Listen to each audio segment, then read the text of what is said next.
Yupnik on the beat. This is Stock Grind Legacy. We're gonna stick to the plan. Powering legacy, powering legacy, powering legacy. Engraving history, you can't deny. From UAE, Oman until to the PI. Stick to the plan. Powering legacy, powering legacy, powering legacy. Engraving history, you can't deny. Top grind, the living legacy. Raba ang usapan, yanig ang tatapakan. Silip sa malapitan, headset sa malayuan. Masarap ang katayuan, umaga tanghali hapunan. Cloud na ulap, ginawang unan at yun ang aking tinlugan. Shopping spree, namimili kami ng property. Patambas sa lupa, mga kasyolta. Shot caller, lahat sila ay steady. Staggering legacy, Oman, Abu Dhabi. Recta Taladia, Gucci Mia. Sabihan na lang tayo dun sa eskinita. Sige pero malaki na ang kinikita. Kakaiba pa no amoy mangga aroma.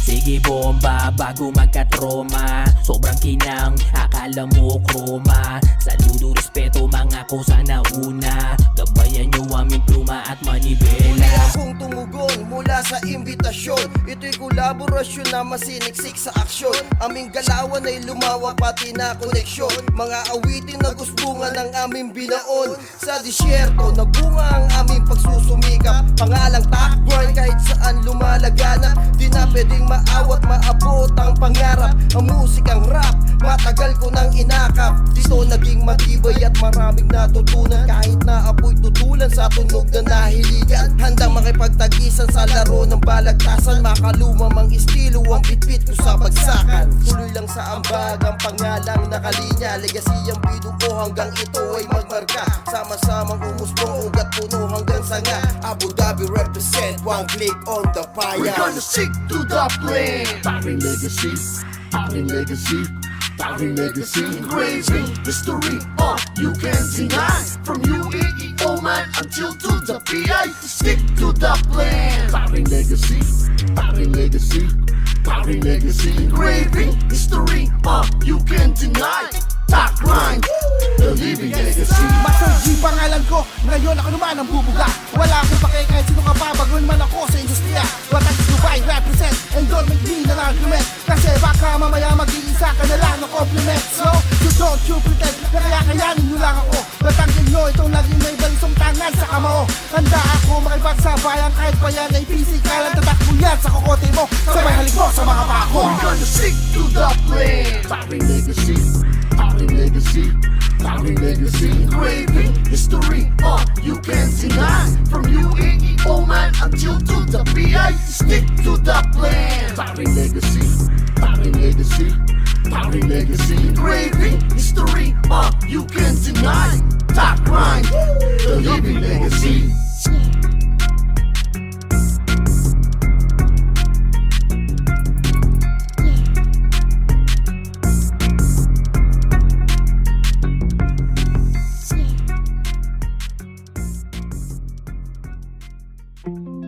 And we are finally here sa Tak Grind Mansion and we are going to talk about your music.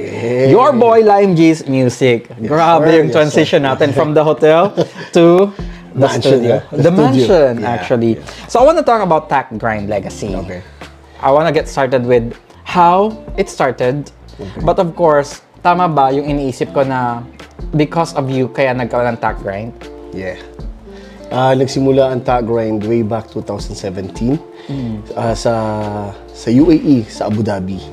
I started that Tak Grind. Yung Tak kasi mula sa German word ng in the difficult situation, you can handle it with an attitude.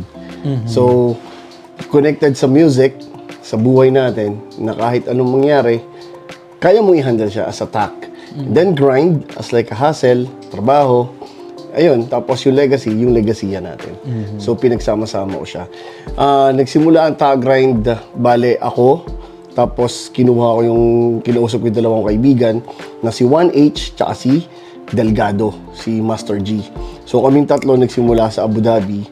And then hanggang lumawak na si One Click, si Pectus, si Negs, lahat.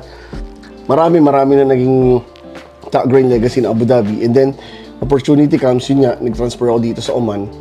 So, nagsimula ang Tack Grind dito 2018. Nung In Abu nilipat Dhabi, it was in 17. 2017. Oh, just 1 year apart. Yes. So that means to say, nasa Dubai ka pa lang, Abu Dhabi, na bago ka lumipat, mayroon ng Tack Grind Yes, legacy. yes. So ipinagpatuloy mo lang sa Oman. Pinagpatuloy ko dito sa Oman. Plus, yung pagbuo ko dito, simula ng sinabay ko rin sa Pilipinas. So, to be clear, 3 bansa ang Tack Grind legacy. Okay. Now, how are they doing in Abu Dhabi and in the Philippines? Wala ka dun eh. Actually, yung mga artists doon kasi, they have their own movement. So, kahit saan sila pumunta, Tack Grind na sila eh. So, they represent at dala-dala nila yung pangalan na yan. Kuwari, gawa sila ng isang movement or isang music video or ng isang music, kasama na doon ng Tack Grind. Same as in the Philippines also.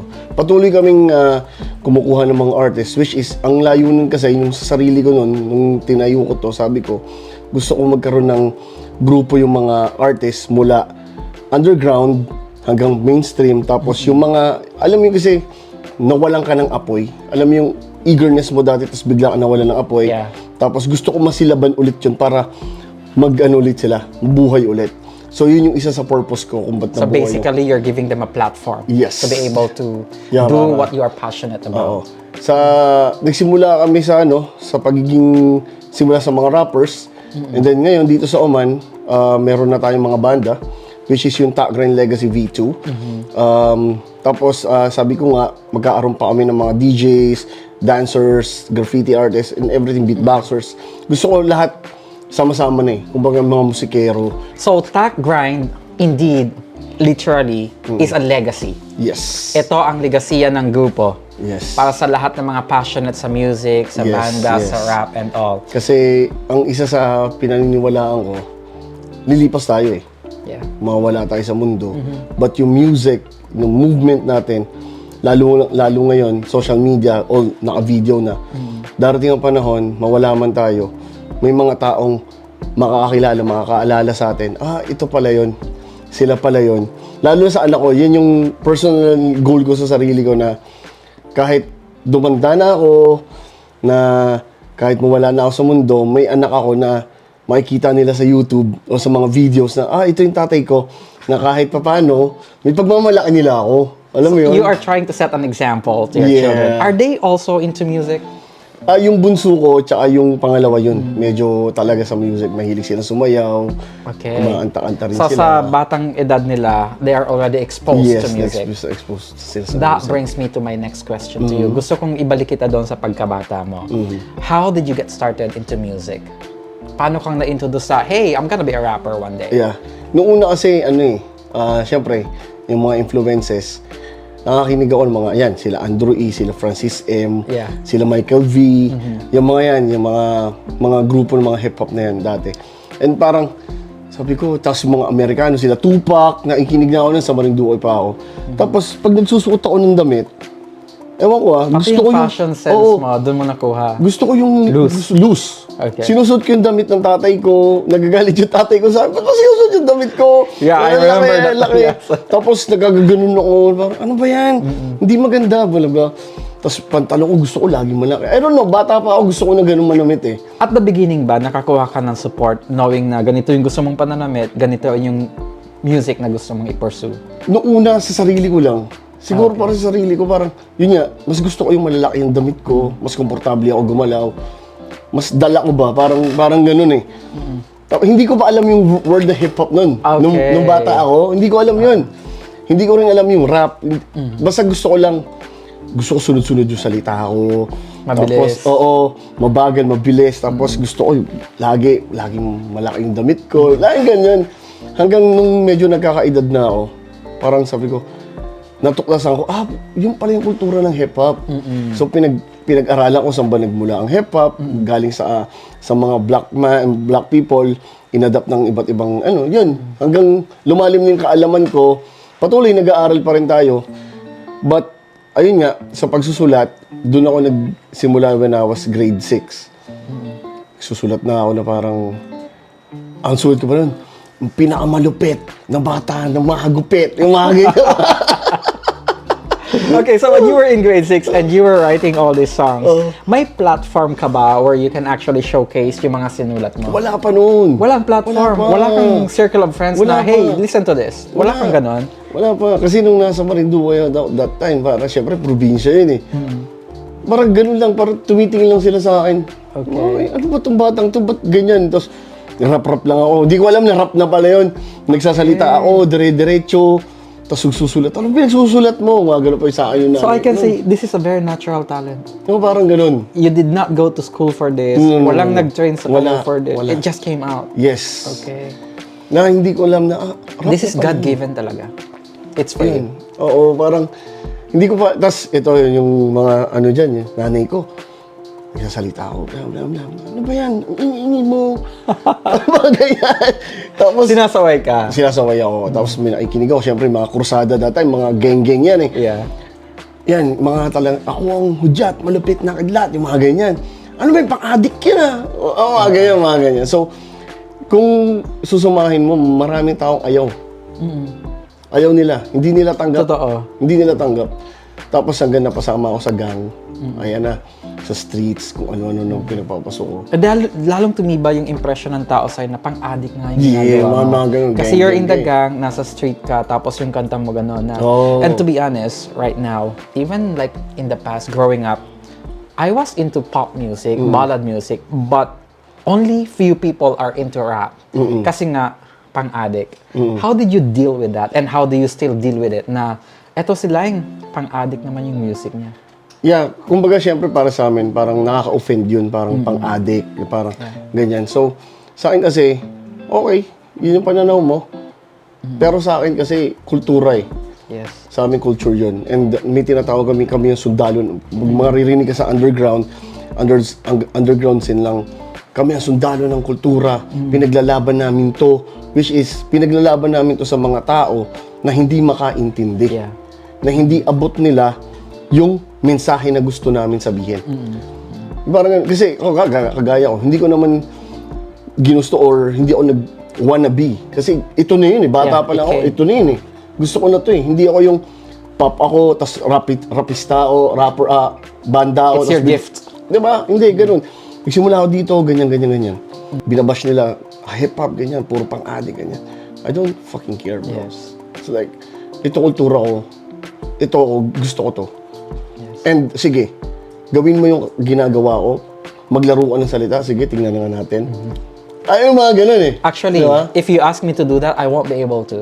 Diba? Kasi ang hirap actually mag-rap. And ngayon ko lang naiintindihan, I mean, I am guilty about that. Kasi growing up, I was into pop and ballad songs, not into rap. And now na lumalabas na si Flo G, si Skasta, Yes. bigla ako nagkakaroon ng realizations na these are also talents, these are gifts. And the reason why I call them addict back then was, it was coming from a place of ignorance. Yes. Na, kasi wala akong alam na talent din pala Exactly. yun. And right Exactly. now, yung definition ng talent ay nag-widen na into Sobra. different genres of Oo, music. sobra. And you guys have to be open to it as well. Yeah. That rapping, composing rap is also a talent. Exactly. So I'm pretty sure growing up, madaming nagsasabi sa'yo na addict ka. Exactly. Sobra. Ang dami. Criticism, lahat nandiyan na. Sige, namanhid na nga ako eh. Ano, So parang- wala nang effect sa'yo. Wala na effect. Ano ka, ganito? Walang pakialam sa'yo. Parang ganun lang eh. Ganito yan. Hindi ko, natuto akong control na parang, yung dati kasi parang, ang sakit, ano ba Yes, yan? Iniinda mo, alam mo yung parang ganyan. Pero, pag naging nandun ka na sa stage na pagiging artist, pag suot mo na yon, ano na siya eh, wala ka nang pakialam. Gagawin ko ang gusto ko, sasabihin ko ang gusto ko, malaya ako. Rap is a message. Pag makikinig ka ng isang rap, kailangan pakinggan mo yung music, yung lyrics niya. Yes. Yung lyrics niya, kasi may sinasabi yung bata. Yeah. Diba? Kasi yung bata na yan, mahinanain yan, na hindi niya mailabas. Kaya sinasabi niya dyan. Yun ang nagiging outlet niya. Exactly. Expression siya. Exactly. Now, the thing with rap is that astig siya. Maangas. The way you Yes. say it, the way you sing it is Yes. maangas. So that's why the common misconception sa mga rappers ay mayabang. The way you dress The way you put yourself, the way you present yourself, mayabang, maangas. Exactly. And your fashion style is totally different from others. Yes. Mayabang ba si Lime? Kung hindi mo ako kilala, Ang yabang ni Lime. mayabang. Mayabang. Diba? Sabi nga, parang, kilala mo yung pangalan ko. Pero hindi mo ako kilala kung sino ako. Yes. Kumbaga, madaling mag-judge eh. Really? Yeah. Diba? Based on appearance. Appearance. Yes. Halimbawa na lang natin sa isang coffee shop, may isang normal na tao na may clean short, pangit ang damit, Yeah. ba't hindi mo alam may-ari pala ng company na ganito? Yeah. Same sa amin. Na parang, minarinig pa nga ako eh. Sila yung mayabang yan. Parang hindi rumirespeto sa babae. How come? May babae akong anak and may nanay ako. And syempre, hindi naman ako pinalaki ng nanay ko na sobrang bastos na ganyan. Nami-misinterpret nila siguro kung makita nila ako na yabang naman ito sa Facebook, social media, naglalakad ako dyan, whatever. Yabang naman ito suplado. Hindi mo kasi ako kilala, ma'am, sir. Di ba? Totoo. Di ba? Kaya naman kayo, you guys, hinay-hinay sa inyong mga judgments kasi ang music and the way we dress up, the choices of clothing, these are our self-expressions. The same way na we're feeling formal, we're feeling casual, the same way sa music and clothing ni Lime at ng mga rappers or hip-hoppers. Yeah. So, ano ba yung mga common na tema ng mga kanta na sinusulat niyo? Nagsimula ako sa sa sarili ko. Sino ba ako? Bata ako. Ang unang beat na ginamit ko that time is Super Mario. Is it common for rappers na ang tema ng kanilang mga songs ay self-introduction? Sometimes, yeah. Mostly. Kasi syempre, i-represent mo yung sarili mo. Sino ka ba? Syempre, andun tayo, ang kultura kasi ng hip-hop or ng ganitong musika is like, paangasan niya eh. Oo. Andun kami sa, kung mapapakinggan nyo si Pio Balbuena, yung kinanta niya na 44 bars, is, andito ko sa mundo ng paangasan. Kasabay ng pagpasok ko sa mundo ng paangasan. So, sa amin, hindi pwede yung, mahina ka. Yes. Kumbaga, maangas, kailangan dalhin mo. But it doesn't mean sa totoong buhay at sa inner core mo is ganun ka. Yeah. Yung ganun. Pero yun nga, pagsusulat, sarili ko, tapos natutunan ko rin isuot yung sapatos ng ibang tao. Before we go and wear other people's shoes, I would like to ask you, kung magpapakilala ba sa akin si Lime ngayon through rap, paano mong gagawin yun? Oh, okay. Sample! Okay, sample tayo. Simpleng eksplanasyon, malalim pa sa balon, kahulugan kung bakit ako nagra-rap pa ngayon pagkat dito na hinubog ang buo kong pagkatao. Buong buhay ko sa mic ay idinisenyo. Kahit puro patibong sa rap game ay umapila, hindi ko hinayaan na mahila pa nila. Ako na pababa, subukan pa nila, masukal na daan ang binibay ko mag-isa. Sumasalamin ang bawat saloobin, mga sinulat na talata at nagbibigay diin. Kung sino, saan, kung anong pinagmulan, basta lang tugmaan o may pinagugutan. Lahat ng yan, di mo maiintindihan. Kung sarado utak mo at di mo lalawakan. Ilang kadahilanan kung bakit mahal ko ang musika na nanalaytay sa dugo ang tunay na rapista. Impromptu ba yan? Yeah, sinulat ko siya before ba? At hindi ko siya malimutan. Okay. Kasi yun eh, galing sa puso ko talaga yun. Sobra. So that's your introduction Yes. in a form of rap. Yes. Now, let's go on to wearing other people's shoes. Okay. So, sabi mo, sa mga tema ng musika na sinusulat mo, it's either about you or other people. Yes.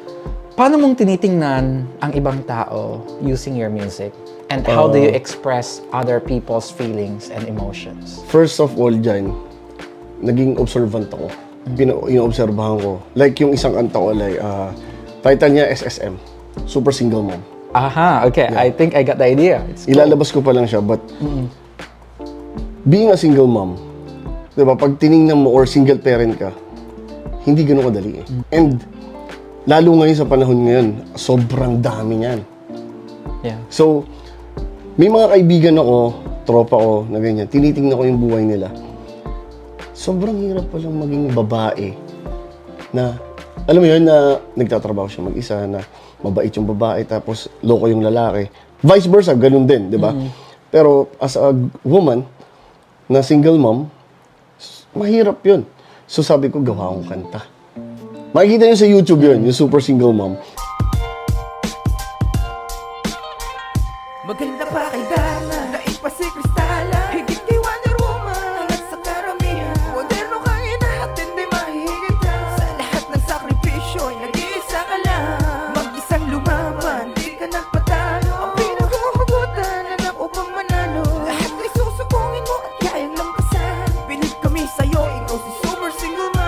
And Wow. sobrang nakaka-proud.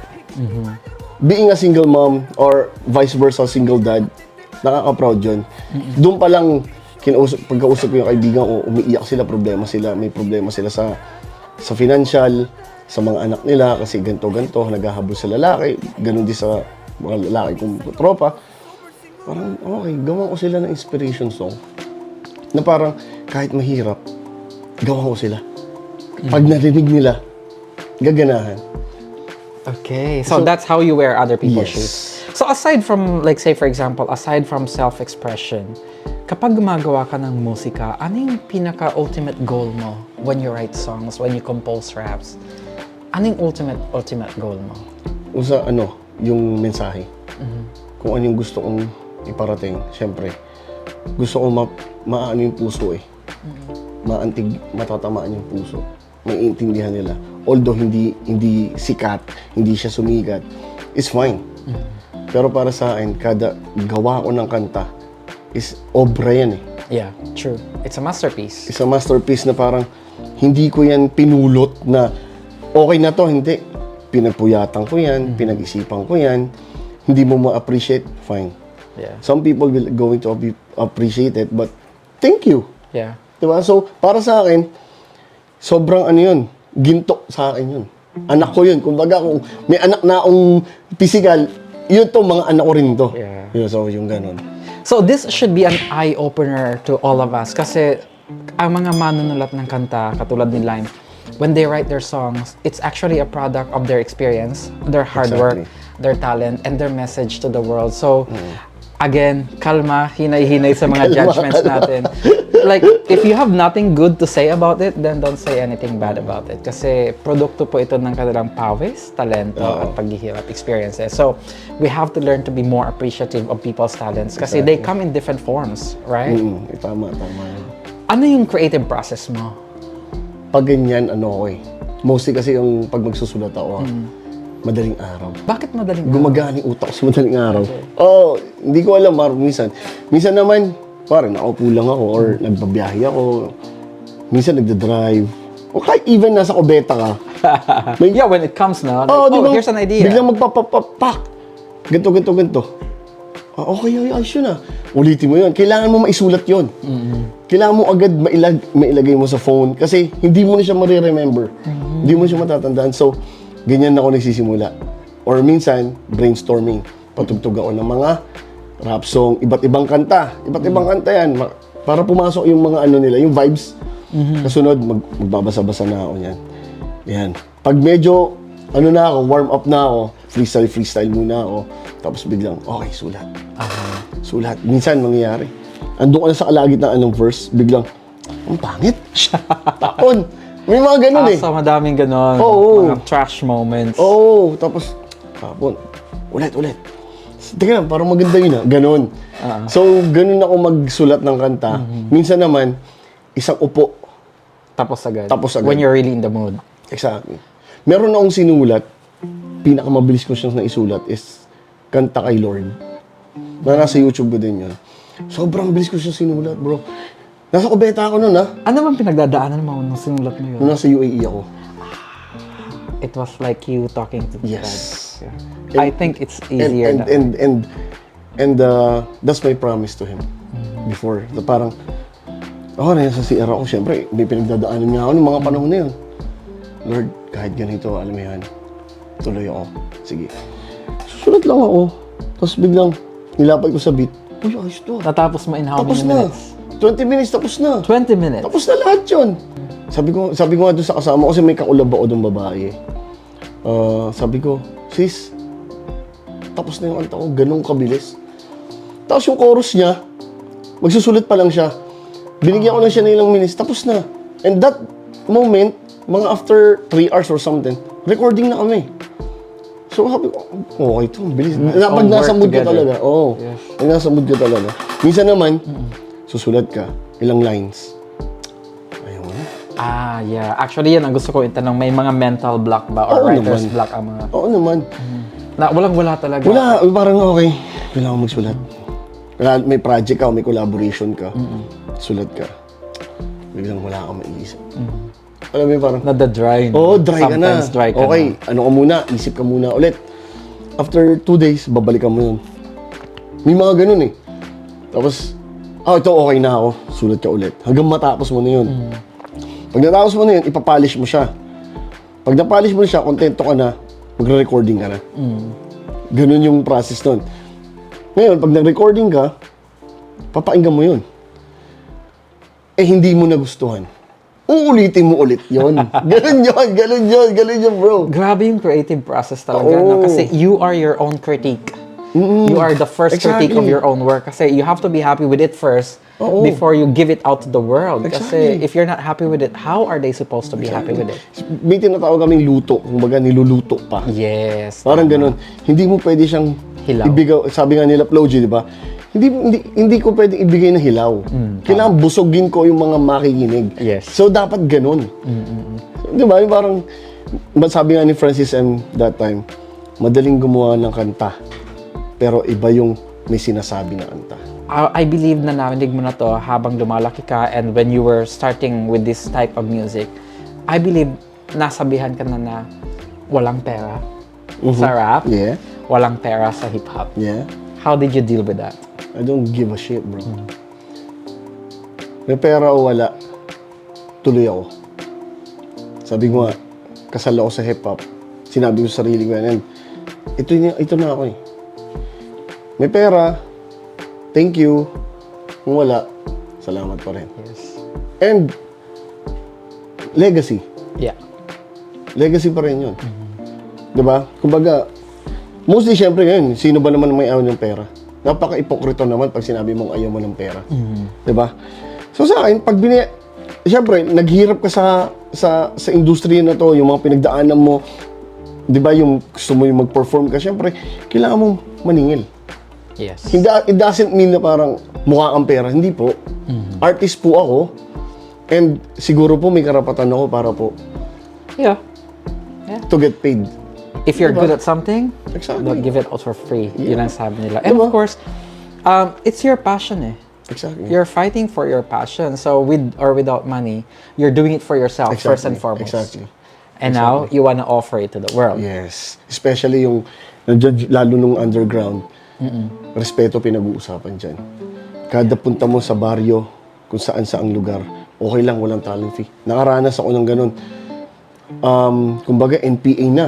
Saan ako natutulog, saan ako studio na pumupunta. Napunta na ako sa Tondo, sa Laguna, kung saan-saan dyan. Batangas, makapag-perform San Pablo. Walang talent fee, okay lang. As long as makakanta lang ako, ma-express ko yung sarili ko, makapagpakilala ako, sino ako. Kasi yun yung process eh. Hindi ko pwedeng takasan yun eh. Ngayon, siguro yung iba pwede kasi may pera.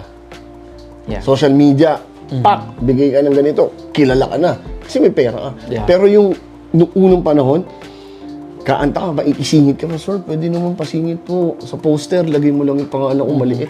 Masayang-masaya na ako ng ganun, bro. Kasi, pa, andito na yun, no? Nandito ako sa poster, oh. Yeah, exposure na Exposure yun. yun.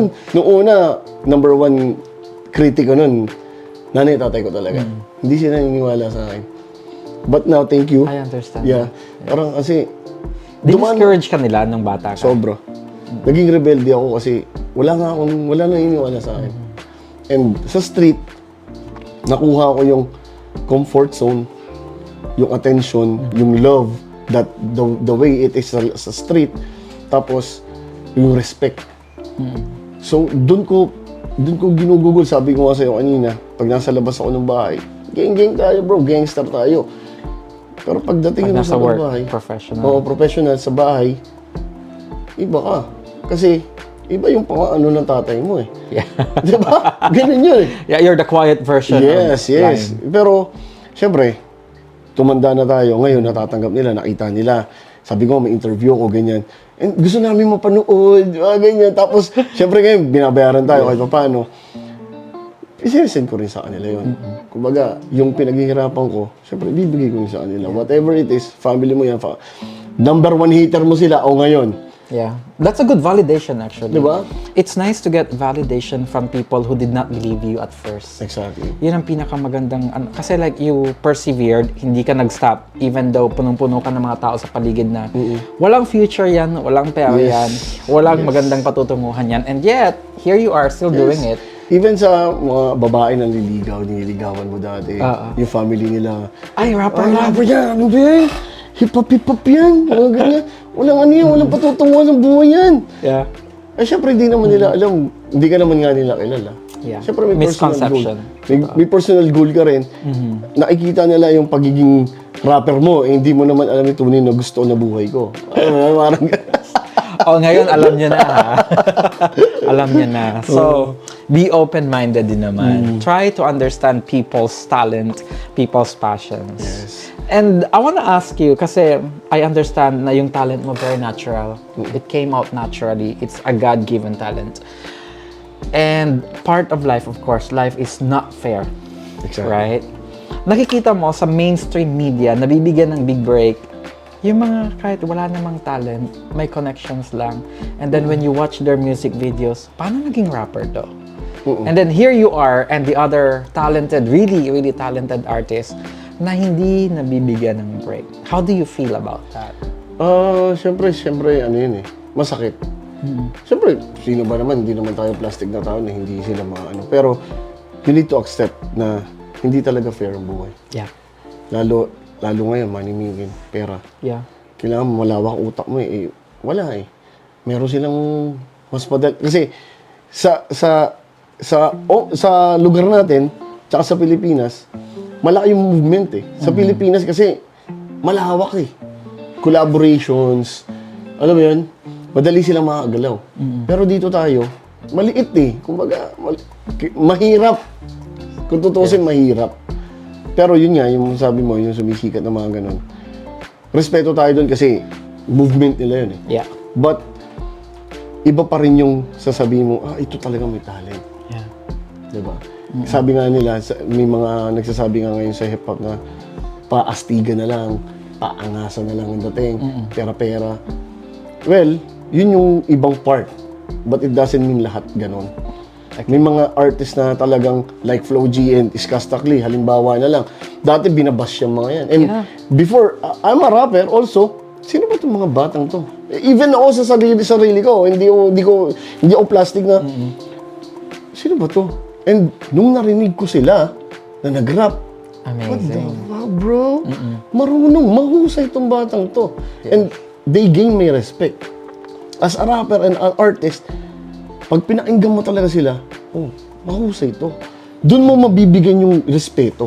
And now, pag pinapakinggan ko sila, sasabihin nila, baduy. Yes, sa inyo. Siguro may pagkabaduy, andun na tayo. Pero sa talent, Yeah. bro, 110% solid tong mga taong batang to. Diba? Iba't iba lang talaga ang taste ng Yes, tao sa yes. musika. Iba talaga. Iba't ibang genre, Yes. that's why. Ayun nga, tsaka nagsimula sila sa underground yun, nasa mainstream yun sila. And they deserve it. Sobra yung pinagdaanan ng mga artist na yun. Hindi, kasi sa social media, nakikita nila, ganito lang eh. Yeah. Pero yung hirap niya, yung puyat, bro, hindi nila alam yan. Yung gutom. Pero, So, yan. sa ngayon, mahirap o madali ang pinagdadaanan ng mga rappers, hip-hoppers, we will never see line stop. No. Sabi nga, kahit mabagal, basta umuusad. Diba? Tsaka, anong edad, bata, matanda, kung yung passion mo at gusto mo, gawin mo. Life is short. Do your thing. Wala naman mawawala eh. Diba? Subukan mo, wala naman. Kung sumikat, kung hindi. But at least, ginawa mo, wala ka magsisisihan sa uli. And I think what's good about this, na talagang gusto kong palakpakan, ay you're not doing it for yourself. You're not selfish. That's why here comes Tact Grind Legacy. Yes, Kasi like, if you are thinking about yourself, you would go out as Lime G alone, and you'd go out performing in front of the people and thinking about promoting yourself alone. Yes. But you're not doing that actually. Yes. You started Tact Grind in Abu Dhabi and in the Philippines and Oman. And you're getting people who share the same talent with you, the same passion with you. I want to talk about that. Paano mo nakilala itong mga tao na ipinasok mo sa Tact Grind Legacy? Ayun nga, nagsimula tayo doon sa coffee shop ng Gino Coffee House. Yung banda. Doon nagsimula yung market. Na parang, nakilala nila ako na, rapper. So, parang nagulat sila, oh, may rapper dito sa Uman, ganyan. Ngayon, nung nalaman nila na may rapper dito, unti-unti na. Naggawa ako ng unang music video ko, hindi ko lang na-release kasi yung director ko, umuwi bigla ng Pilipinas kasi yung company niya parang may problema. So, kailangan niya umuwi ng Philippines, hindi niya na-edit yung music video ko. Which is, ang unang mga grind na sumuporta doon is mostly mga nurses. May engineer, may kung ano-ano pa yung trabaho. Professionals. Mga professionals. Okay. Oo, na hindi mo akalain na Exactly. yun yung trabaho nila. Right. Kasi banda mag-asama kami, Yeah. ganyan. Pag nandun kami sa music, pare-pares tayo. Pare-pares tayong ganito, vibe tayo lahat. Pero pag nalaman mo yung buhay nila, nurse ka pala. Head nurse ka pala. Medtech ka pala. Engineer ka pala. Tapos yung ganyan. Hanggang hindi na ilabas yung music video. May TikTokers doon sila Egypt. Yan sila Love, SOOT, mga TikTokers natin dito. Yan mga nakasama ko na yan way back 2018. Sila yung unang sumuporta sa akin. And hindi ko akalain na, okay. Sabi, ito Naging unang friends ko sila. Tapos, tumahimik ako. May nakilala akong rapper, si Romel T, na nasa Kuwait na ngayon. Taga Parañaque siya. Kaming dalawa. Tapos, nakilala ko unang babae sa grind, si Feby. Tapos si Gas O, si Mikoy. Gumawa kami ng music video. It was pandemic. Si direct namin, si Joshua, si Josh, naggawa kami ng music video, cellphone lang. Teka, so bago lang ang Tac Grind? 3 years? 3 years. Oh, Something yes. like that? Oo. Kasi pandemic sabi Oo, mo. pandemic. Okay. So, Pandemic baby ang Tac Grind. Kahit, although may grind na nun, ako nga, mag-isa ako, pero yung talagang binuo ko yung grupo. Yung talagang full-blown. Oo. Yung sa pandemic. Okay. Doon na. So, ayun na. Gawa kami ng music video kahit pandemic. Mga nakamas pa kami. Rap-rap lang kami dyan. Okay. Hanggang kinunek na ako kay dumating na si Brent, si Brazy, taga Baguio. Kasunod si Taru. Tapos si RE, na rapper din, sa Facebook ko nakilala. Sabi ko, sige nga, audition ka. Rap ka, pakita mo sa akin mga videos mo. And then, kinuha ko siya. Hanggang si Dave galing Mosana, bago galing Pilipinas. Nag-audition din siya. Parinig ako ng rap mo. Puto, magaling tong batang to Kita tayo personal. So, then, yun na. Okay si Dave. Sa akin kasi, mas gusto ko yung attitude versus skills Kasi yung attitude, hindi mo yung mababago True. Yung skills, pag-aralin mo yan. Pag-aralan, kaya makuha Oo, kaya makuha yan. Actually. So, doon ako Na-acquire bumabase. ang skills, Oo. actually. Training Tapos, and all. sumunod doon, si Loco, si MC Loco dyan sa Radisson. Yun na. Tapos hanggang nakuha ko na si Wavy, yung nag-iisang lokal. Actually, yun ang tanong ko Lahat ba to Pinoy? Tapos, eto na nga si Wavy. si Wavy. Si Wavy, lokal, meaning money. Meaning money. Hindi ba naging controversial yun? Like, I mean, correct me if I'm wrong. This is my impression. Knowing their culture, religion, and the way they're brought up. The way Omanis bring up their children. Exactly.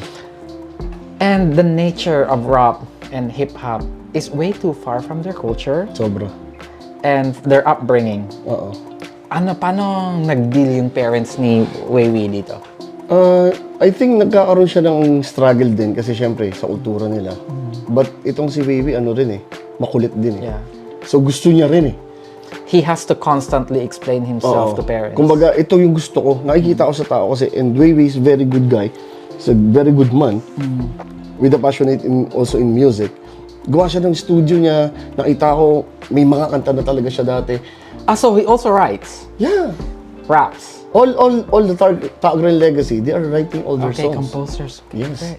Wala kaming rappers na hindi nagsusulat. Anyway, it comes together talaga, Yes, singing and writing. Oo. I think. So yun, hanggang nagulat yung mga tao, ba't yung umani na tao? Yeah, oo Ayan nga na. Diba? Parang, May umani sa Tac Grind. oo. Tapos hanggang nakita ko yung mga friends niya, nakilala ko na lumaki na lumaki. Si Wavy, nakita ko nung una parang, sino ba to? Binabash siya kasi siya, doon sa kultura niya. Pero, times goes by, nakita ko naman yung pagbabago na adapt na ng mga tao, na open-minded na, puta rapper talaga to, hindi na magbabago. Do you see locals do you see some locals na possible mag-support kay Wayway? Oo naman. Malaki ang possibility lalo si Baby kasi syempre nandito tayo sa lugar nila. Malaking instances kay Baby yan. Lalo, syempre si Baby ngayon, marami na naging kaibigan, marami ng market na rin si Baby. So, yung iba, natatanggap na rin talaga si Baby na rapper na talaga. So, sinusuportahan na siya. Even though sa mga gig, sa mga music festival, makikita mo, ang dami ng umani doon. Dati, mostly Pilipino. Yes, ganyan, actually. Di ba? We Filipinos are just into music. Oo. Tapos, mapapansin mo, may umani na, rapper na to. Yun. So, That's actually a good addition. Maganda. Kasi it adds color to the group. Exactly. So, ano-ano yung mga elements ng Tack Grind? You guys are into rap. You are a group of people who are rappers. Yan yung first element, right? Oo. So, what are the additional elements that you're thinking of? DJ. DJ. Wala pa ba? Wala pa. pang DJ sa Naghahanap Tack. pa kami talaga. Ayan. Tapos, dancers. Dancers. Okay. Tsaka graffiti artist. Tapos yun, beatboxers. Okay. So, totally. Tsaka may banda na naman kami yan. Bagong... May band na ang May Tack banda Grind. Tack Grind. So, malaki. Ito yung Tack Grind Legacy V2. Having this group, ano yung pinaka-main objective mo as a group? Unang-una yung legacy. Okay. Tapos, syempre, andyan yung pagpapasaya ng mga tao. Especially, nandito tayo sa abroad. Exactly. Diba? Diba? Layo natin sa pamilya natin. Diba? Ito na lang yung source of happiness and fun natin. make people happy. Yun ang pinaka-ano namin. Tsaka syempre sa music. Yan talaga. Sabi ko nga kanina, may mga tao na nawala ng apoy. Yeah. So, kailangan natin lagyan ng apoy para mabuhay ulit. So, siguro nawalan ng pag-asa yung pangarap nila. We don't know. Malay mo, ito na yung oras, di ba? Gusto ko yung ganun eh. So, sabi nga nila, ba't masyado ang eager sa ganyan? Ito na ako. This is Lime. Oh, parang, This is what makes Lime, the person that he is. diba? Yan. Diba? Without it, I think you're not Lime. Yeah. Diba? Lamya. Malamya. Without rap, Kasi- without music, malamya si Lime. Sobra. Yeah, you don't take it Sobra. away from Lime. Sobra. Sabi nga, parang lubog na talaga ako sa music. Sobrang talaga. Kumbaga, naging ko na siya. And music saves me. Yeah, actually, that's true. I believe That's why sobrang minahal ko. Kasi sabi ko dati kanina, yung 100 pesos na pinanghihiram ko na wala nagpahiram. Andun ako sa rock bottom ng buhay ko. Wala akong ibang kakampi. Kundi syempre si Lord. Tapos, yung music ko. Yeah, actually. Andun yung walang naniniwala sa akin, kundi music ko lang. Ito lang yung kasama ko. Ito lang yung kaagapay ko. Nagsusulat lang ako. Nabubuhay ako dahil sa music. Mga times na yun. So, hindi mo pwede sabihin sa akin na hindi ka pwede mag-rap, hindi ka pwede mag-music. No. Exactly. Dapat walang Walang magsabi ganun. na. Hindi mo ako pwedeng alisin dito kasi ito na yun. Guess mo? Yung parang ganun. So, I wanna know about Tact. Meron ba kayong regular gigs? Gigs, parating na siya. Meron na kaming, actually kakakausap lang namin. May gig kami sa February 16. Ayan, kasama ko yung Tack Grind Legacy V2. Tsaka gusto ko rin magpasalamat sa V2, syempre itong mga bagong kapatid sa Tack Grind. Yan, si Richard, si Mickey, si Nomer, si Ralph, si Sylvester, si Josh, tsaka si Blair, sila Joanne. Sobrang nagtiwala sila sa Tack Grind. And sobrang happy ako. Kasi may mga bago akong kapatid sa music na sobrang nakita ko yung passion talaga nila. Kasi sa akin ang music is connectivity connection. Yeah. Kung bakit ako nagkaroon ng mga kaibigan, kung bakit ako nandito, kung bakit ganito. Kasi may music Doon ko sila nakauha. And yun, sobrang I owe everything sa music. So, what will be your message to people out there who do not believe in rap and hip-hop and who do not believe in Tack Grind Legacy? Sa mga hindi naniniwala sa Tack Grind Legacy, salamat po. Marami po salamat dahil yan ay gasolina namin para patuloy namin pag-ibayuhin at patuloy naming magningning ang aming mga passion sa buhay, sa musika. At gusto ko lang sabihin sa mga taong sumusuporta naman, noon hanggang ngayon, marami po salamat. Andiyan kayo sa akin, salamat. wala akong masabi sa inyo, salamat. At sa mga artist na gustong pumasok ng Tac Grind Legacy, open po tayo. Tsaka, ito lang masasabi ko sa mga artist na nagsisimula pa lang.